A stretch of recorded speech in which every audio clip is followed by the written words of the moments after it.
আজ আমি তোমাদের বলবো একটি সত্য ঘটনা। গল্পের নাম প্রাণের চেয়েও মান বড়। অনেক দিন আগের কথা। আরব দেশে তখন খালিফাদের আমল। সিরিয়ার রাজধানী দামেশকে রোমক বাহিনীর সাথে আরব বাহিনীর এক লড়াই শুরু হলো। কেউই কাউকে হারাতে পারছে না। দুই দলেরই বহু সৈনিক মারা যাচ্ছে। সেদিন সূর্য প্রায় ডুবুডুবু করছে, কিন্তু তখনও দুই দলেরই ভীষণ লড়াই চলছে। হঠাৎ করেই রোমক বাহিনীর কিছু সৈন্য পেছন দিক থেকে গিয়ে আরব বাহিনীর উপর হামলা চালালো। আরবের সৈন্যদল এরকম হামলায় ভীষণভাবে জখম হয়ে গেল এবং তাদের দিকবিদিজ্ঞান শূন্য হয়ে গেল। তারা কেউই বুঝতে পারেনি এইভাবে পেছন দিক থেকে তারা হামলা করবে। তখন আরব বাহিনীর লোকেরা বিভিন্ন দিকে ছিটকে পড়ল এবং কিছু মানুষ চলে গেল পাহাড়ের দিকে হাতিয়ার রেখে, কিছু মানুষ জড়ো হলো একটি নিরাপদ জায়গায়। রোমক সৈন্যরা তখন এই আরবদের ঘাঁটিতে এসে মনের সুখে লুটপাট চালালো। ধনরত্ন থেকে হাতিয়ার যা কিছু ছিল সব কিছু তখন তারা লুট করে নিল। কিন্তু আরব সৈনিকদের সাথে যেসব মেয়েরা এসেছিল তাদেরই বিপদ হলো কিন্তু সব থেকে বেশি।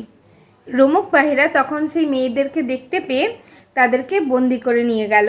আর তখন তো বেশ রাত নেমে এসছে, মনে হচ্ছে যেন দুনিয়াটা পুরো অন্ধকার হয়ে গেছে। আর সেদিনের মতন তো রাত হয়ে গেছে, সকলেই খুব ক্লান্ত। আবার পরের দিন সকাল হলে আবার পরের দিনের লড়াই শুরু হবে। আরব বাহিনী বন্দি মহিলাদের উদ্ধার করার জন্য তাদের জান দিয়ে জীবন দিয়ে তারা লড়াই শুরু করবে আবার। এবার যাও, সকলে গিয়ে চুপচাপ শুয়ে পড়ো, রাত্রির অনেক হয়ে গেছে, সবাই বিশ্রাম নাও। আর মেয়েগুলোকে একটি তাঁবুর মধ্যে বন্দি করে রাখো, আর যা কিছু লুট করে এনেছি সেসব কাল ভাগ করে দেবো সকলের মধ্যে। এসব বলে সেনাপতি নিজের তাঁবুতে ফিরে গেলেন।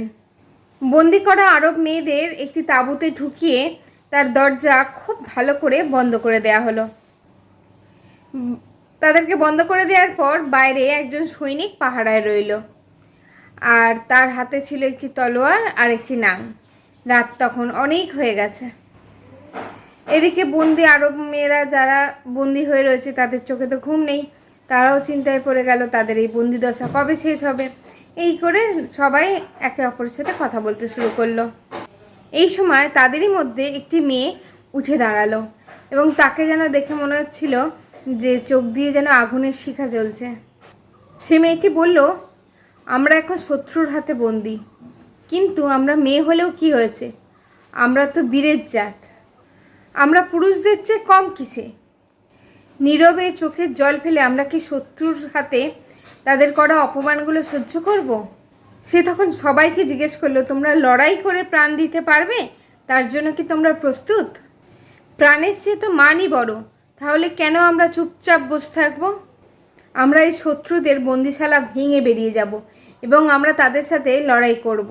ঈশ্বর ঠিক আমাদের সহায় হবে।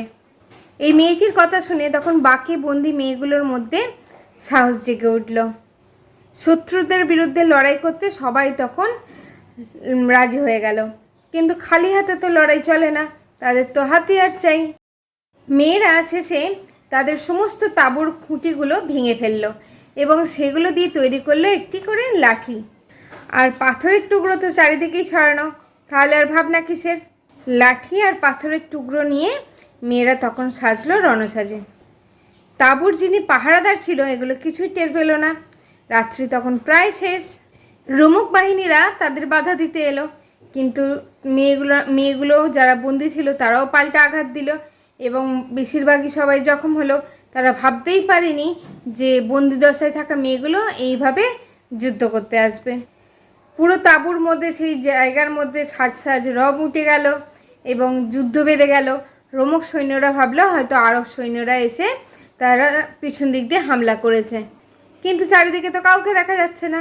কিছুক্ষণ পর তারা দেখলো তাঁবুর মধ্যেই সেই বন্দি দশায় থাকা মেয়েরা লাঠি আর পাথর নিয়ে তাদের সামনে এসে দাঁড়িয়েছে। কারো কারোর হাতে আবার লাঠি বর্ষা সবই আছে, তলোয়ারও আছে। যেসব সৈনিকরা পাহারায় ছিল তাদের হাত থেকে তারা কেড়ে নিয়েছে। এবার শুরু হলো মহাযুদ্ধ। আর এদিকে আরব বাহিনীদের চোখে কারোর চোখে ঘুম নেই। তাদের কারোর মা, কারোর বোন, কারোর মেয়ে সেই সৈনিকদের, রোমক সৈনিকদের হাতে বন্দী রয়েছে। সবারই মনে ভয় যে কে জানে সেই মেয়েগুলোর উপর কত রকম অত্যাচার হবে, তাদের অপমান হবে। তাদের মধ্যে একজন আরব বাহিনী সে রাত্রির বেলায় ঘোড়া নিয়ে বেরিয়ে পড়েছে। সে ভাবলো যে সেই গিয়ে সেই মেয়েগুলোকে উদ্ধার করে নিয়ে আসবে রাতের বেলাতেই। মহাবীর খালাদ তাদের দলের নেতা, আর তাদের সাথেও আছে তার সেনাপতি। সেনাপতির নাম জেরার। জেরার ছুটছেন তখন সবার আগে। বন্দি মেয়েদের মধ্যে ছিল জেরার বোন। জেরার তখন সেই বোনের চিন্তায় দিশেহারা হয়ে ছুটে চলেছে। রোমক বাহিনীদের সেই তাঁবুর কাছে গিয়ে জেরার দেখলেন যে সেখানে তুমুল লড়াই চলছে। সেখানে গিয়ে দেখলো বন্দি মেয়েরা লাঠি আর তলোয়ার দিয়ে তাদের শত্রুদের উপর ভীষণভাবে লড়াই করছে। জেরার তখন তার সৈন্যদের নিয়ে সেই লড়াকু মেয়েদের সাথে যোগ দিল। জেরারের বোন তার লাঠির আঘাতে রোমক বাহিনীর সৈন্যর যিনি কর্তা ছিলেন তার পা ভেঙে দিলেন। তখন তো অমনি সেনাপতি ঘোড়া থেকে পড়ে গেলেন, আর সঙ্গে সঙ্গে জেরার সেই তলোয়ার দিয়ে তাকে আঘাত করলেন। এবার সেই রোমক বাহিনীর সৈন্যরা ভয় পেয়ে পালাতে লাগলো। শেষে সেই রোমক বাহিনীর পরাজয় হলো। বন্দি মেয়েরা বীরেদের মতো লড়াই করেছে সেই দেখে আরব বাহিনীর তখন ভীষণ আনন্দ হলো। যে মেয়েটা ওই বন্দীদের মধ্যে লড়াই করবার জন্য ডাক দিয়েছিলেন সেই মেয়েটি ছিল জেরারের বোন। তার নাম খাওলা। ইসলামের ইতিহাসে তার নাম স্বর্ণাক্ষরে খোদাই করে লেখা আছে। তো আজকের গল্পটি কেমন লাগলো অবশ্যই কিন্তু তোমরা কমেন্ট করে জানাবে। ভালো লাগলে একটি লাইক করে দেবে। আবার খুব তাড়াতাড়ি আসবো আরও একটি নতুন গল্প নিয়ে। সকলে ভালো থাকবে, সুস্থ থাকবে, সাবধানে থাকবে। খুব তাড়াতাড়ি দেখা হচ্ছে।